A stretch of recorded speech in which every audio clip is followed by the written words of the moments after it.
Assalamualaikum warahmatullahi wabarakatuh. Alhamdulillahirabbil alamin wassalatu wassalamu ala asrofil anbiya'i wal mursalin sayyidina maulana Muhammadin wa ala alihi washabihi ajmain, amma ba'du. Alhamdulillah, kita berjumpa lagi di kajian Ramadan KUA Kecamatan Kanor. Dalam kesempatan kali ini kita akan membahas tentang fasal yang menerangkan tentang nuzulul Quran. Marilah kita mulai kajian kali ini dengan bacaan Ummul Quran. Ala hadiniyah wa ala kulli niyatin shalihah. Al-Fatihah. A'udzubillahi minasyaitonir rajim. Bismillahirrahmanirrahim. Alhamdulillahirabbil alamin arrahmanir rahim maliki yaumiddin. Iyyaka na'budu wa iyyaka nasta'in. Ihdinas siratal mustaqim, siratal ladzina an'amta 'alaihim ghairil maghdubi alaihim waladdallin. Rabbi ighfirli wa li walidayya mu'minin amin. Qala al-musannifu rahimahullahu ta'ala wa nafa'ana bihi wa bi ulumihi fid dharain amin. Faslun utawi iku fasal nerangaken nuzulul Quran. Qala Allah Ta'ala syahrul Ramadan alladzi unzila fihil Quran hudal linnasi wa bayyinatin minal huda wal furqan. Surat Al-Baqarah ayat 184.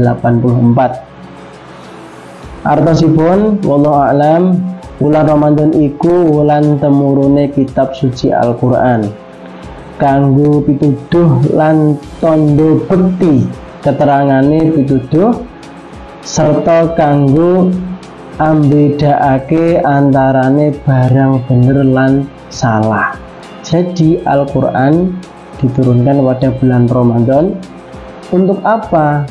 Untuk sebagai petunjuk bagi manusia agar bisa membedakan mana yang benar, mana yang salah.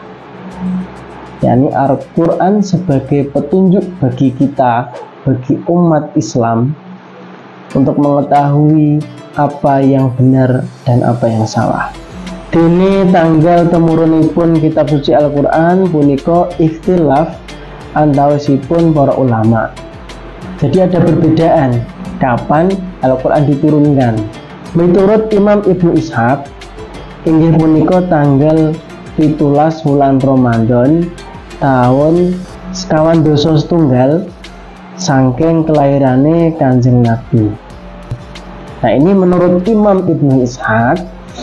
Kapan Al-Quran diturunkan? Al-Quran diturunkan pada tanggal 17 bulan Ramadan tahun 41 dari kelahirannya Nabi. Jadi umur 41 tahun di bulan Ramadan tanggal 17. Dawuh dalam Gusti Allah wonten kitab suci Al-Quran nggih menika, in kuntum amantum billahi wa ma anzalna ala abdina yaumal furqani yaumal taqal jam'an. Artosipun lamun sira kabeh padha iman marang Gusti Allah lan iman marang barang kang wis ingsun turunaken yaiku Al-Quran marang kawula ingsun nalika dina Furqan. Dina Furqan niku apa? Yaiku dina bertempur rong golongan. Dinten bertempuripun kalih golongan niku nggih menika golongan muslim kalian musyrik. Inggih punika dinten perang Badar tanggal 17 bulan Ramadan. Jadi yang dimaksud Al-Furqan adalah di tanggal 17 Ramadan itu juga terjadinya perang Badar antara orang Islam dan orang musyrik. Saking Sayyidina Hasan Ibnu Ali karamallahu wajhah qala kanat lailatul furqani yaumal taqal jam'ani li sab'a asyarata min syahri Ramadan. Dawuhipun Sayyidina Hasan wengine Furqan yakni Lailatul Furqan atau temurune Al-Quran iku beneri dinone pertempuran antarane kaum muslimin lan musyrikin, yakni peperangan Badar, yaitu tanggal pinten? Tanggal 17 bulan Ramadan tahun kaping pindho saking Hijriah. Jadi bisa kita ambil kesimpulan bahwa tanggal 17 Ramadan adalah yang pertama turunnya Al-Quran, yang kedua terjadinya perang Badar, Kapan itu terjadi? Pada tahun 2 Hijriah. Pada tahun 2 Hijriah, saat usia Nabi 41 tahun. Dene wiwitanipun ayat ingkang dipun tampi Kanjeng Nabi nalika wonten Gua Hira tanggal 17 bulan Ramadan inggih punika A'udzubillahi minasyaitonirrajim. Bismillahirrahmanirrahim. Iqra bismi rabbikal ladzi khalaq, khalaqal insana min 'alaq, iqra wa rabbukal akram, alladzi 'allama bil qalam, 'allamal insana ma lam ya'lam. Artosipun nggih menika wallahu alam. Maca sira Muhammad kelawan nyebut asmane pangeran ira kang nitahaken manungsa saking geteh kempel. Maca sira pangeran ira kang luweh mulya yaiku kang mulang kelawan pulpen napa tulisan, mulang marang sakabehane manungsa kang durung mengerti. Gangsal ayat punika mengandung didikan. Yang dimaksud surat Al-Alaq, surat yang pertama turun yakni Iqra. Ayat yang pertama adalah Iqra, bacalah. Perintah Allah yang pertama kepada Kanjeng Nabi Muhammad SAW dan ditujukan kepada kita semua yang pertama adalah bacalah dengan menyebut nama Tuhanmu yang menciptakan. Jadi kita diminta untuk membaca, maka marilah bersemangat untuk membaca. Ayat yang kedua, Dia menciptakan manusia dari segumpal darah. Ayat yang ketiga, bacalah, diulangi lagi sama Allah, Tuhanmu lah yang maha mulia. Ayat yang keempat, yang mengajarkan manusia dengan pena. Dan ayat yang kelima, Dia mengajarkan manusia apa yang tidak diketahui oleh manusia. Jadi lewat guru-guru kita, lewat Kanjeng Nabi, Allah mengajarkan ilmu-ilmu kepada kita, maka kita jangan sampai lupa. Nah, sekarang gimana? Karena sekarang eranya modern, kita bisa membaca lewat media sosial, kemudian lewat, kan ada kadang artikel, novel lewat media sosial, bisa, tidak masalah, asalkan itu bermanfaat, bukan hanya untuk kita, kemudian bisa kita sampaikan kepada orang lain. Asal itu bermanfaat dan apa yang kita baca harus benar-benar bersumber dari yang terpercaya. Karena sekarang kan banyak hoax. Nah, hoax itu yang dibaca tidak ada sumbernya atau sumbernya tidak valid, kemudian disebarluaskan tanpa ada penyaringan, maka itu akan membahayakan.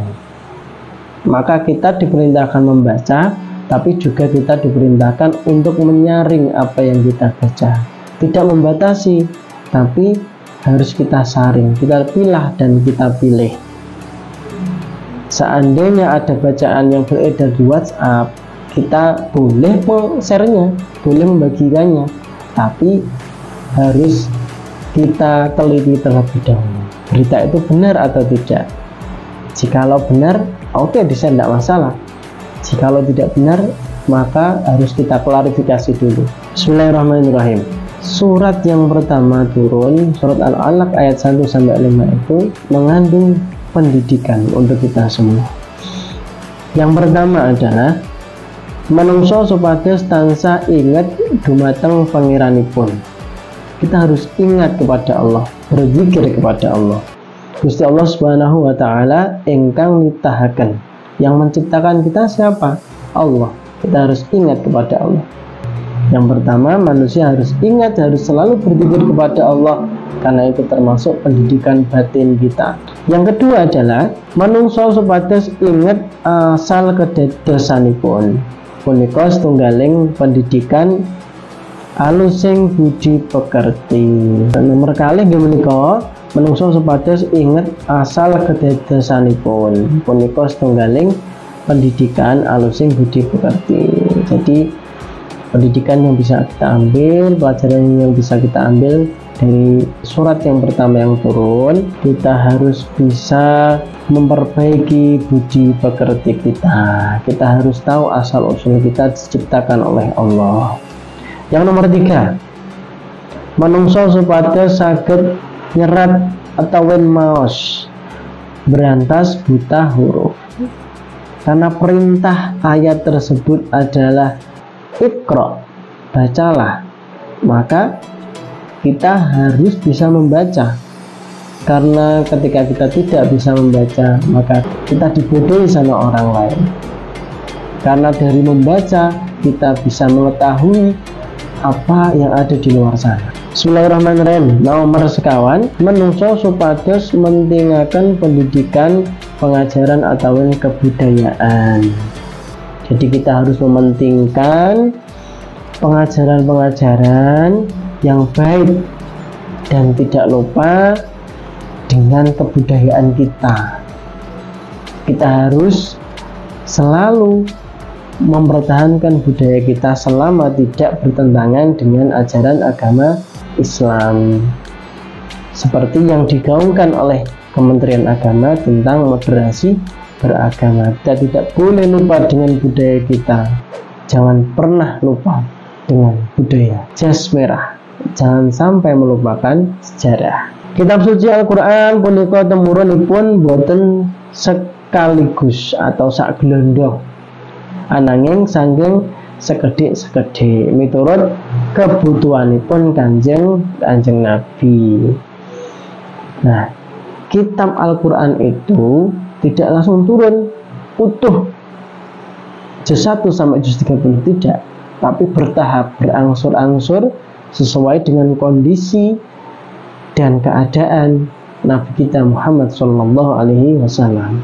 Kados dawuh dalam Gusti Allah wonten Al-Qur'an, wa Qur'anan faraqnahu litaqra'ahu 'alan nas ala muksin wa nazzalnahu tanzila. Atosipun Quran kang wus ingsun turunaken supaya macaaken sira Muhammad marang para manungsa ing dalem suwijine wektu, lan ingsun turunaken sangka sithik-sithik berangsur-angsur miturut kebutuhanipun Kanjeng Nabi. Ayat ingkang temurun paling akhir nggih menika, al-yauma akmaltu lakum dinakum wa atmamtu alaikum ni'mati wa raditu lakumul Islam madina. Surat Al-Maidah ayat 3, yang artinya pada hari ini telah aku sempurnakan agama untukmu dan telah aku cukupkan nikmatku untukmu dan aku ridhoi Islam sebagai agamamu. Dina wekdal milai temuruning Al-Qur'an dumugi tamat wonten mangsa 22 taun 2 bulan 22 dinten, wakilah 23 tahun. Turunnya Al-Quran yang tadi kita sampaikan berangsur-angsur selama 22 tahun 2 bulan 22 hari, wakilah ada yang mengatakan 23 tahun. Demikianlah Bapak Ibu teman-teman semuanya yang bisa kita sampaikan tentang nuzulul Quran. Semoga kita dapat mengambil hikmahnya nuzulul Quran sehingga kita dapat lebih memaksimalkan ibadah kita di bulan Ramadan, terutama membaca Al-Qur'annya, karena ini bulan yang sangat mulia, bulan turunnya Al-Qur'an. Maka marilah kita selalu bersemangat beribadah, khususnya bulan Ramadan ini. Semoga apa yang kita pelajari hari ini dapat bermanfaat dan berkah untuk kita semua. Terima kasih kami sampaikan pada kajian Ramadan kali ini. Kurang lebihnya mohon maaf. Akhirul kalam. Wallahul muwaffiq ila aqwamit thoriq. Wassalamualaikum warahmatullahi wabarakatuh.